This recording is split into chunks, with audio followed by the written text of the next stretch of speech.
So Paul sent me the script, and we met and we talked for hours and hours about it, about Slim and about the story, and I loved it. I loved the script. I think it's a great story, and I know a few Slims.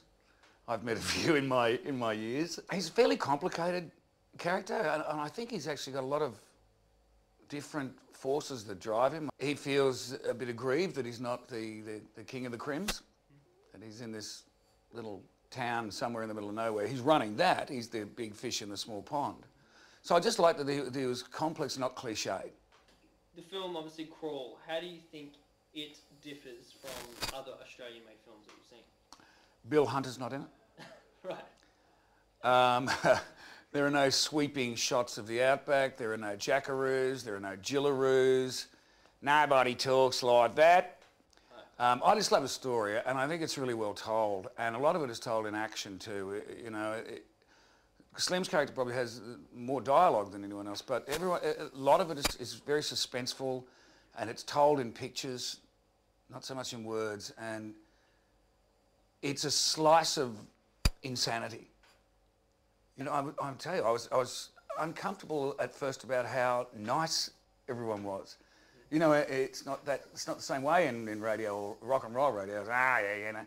But everyone's so polite, and they work really hard, and you've got all these different pieces doing their thing to the best they can, and then it all comes together, and you go, wow. In this picture, just everyone sort of went, well, we'll look after Holmesy here because he's the new boy on the block, and have made it so comfortable for me.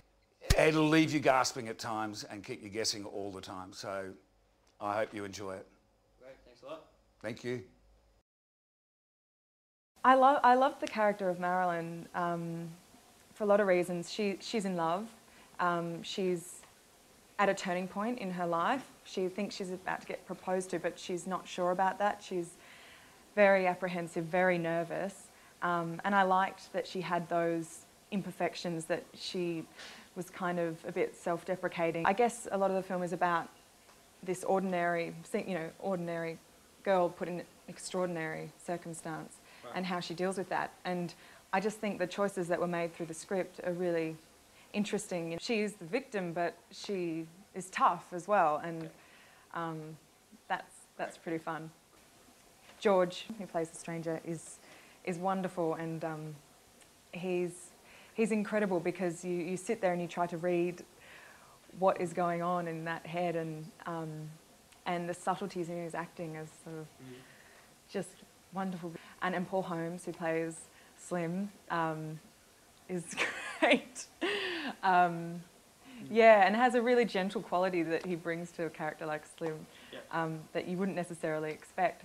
Well, keep you on the edge of your seat. It'll make you laugh. It will maybe make you cry. It'll look stunning. You should take a date and you won't be bored. Great. Awesome. Thank you, Georgina. What drew you to the character of the stranger? Well, when I read the script, it read so effortlessly. The whole script, the whole story. It was immediately a physical connection with the character, let alone what the character does and what happens to the character throughout. The interesting thing about the stranger is that he's so beautifully and clearly, specifically drawn, and yet we know nothing about him.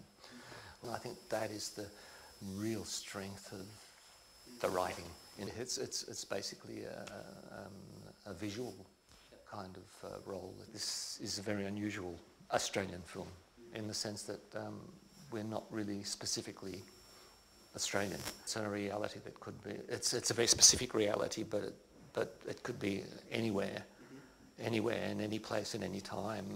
You've got a story in which you are totally in suspense. It's almost like the script hasn't been written, and you kind of like, it could go anywhere, and one series of events, one decision triggers another, which triggers another. It's a ride. It's a great ride.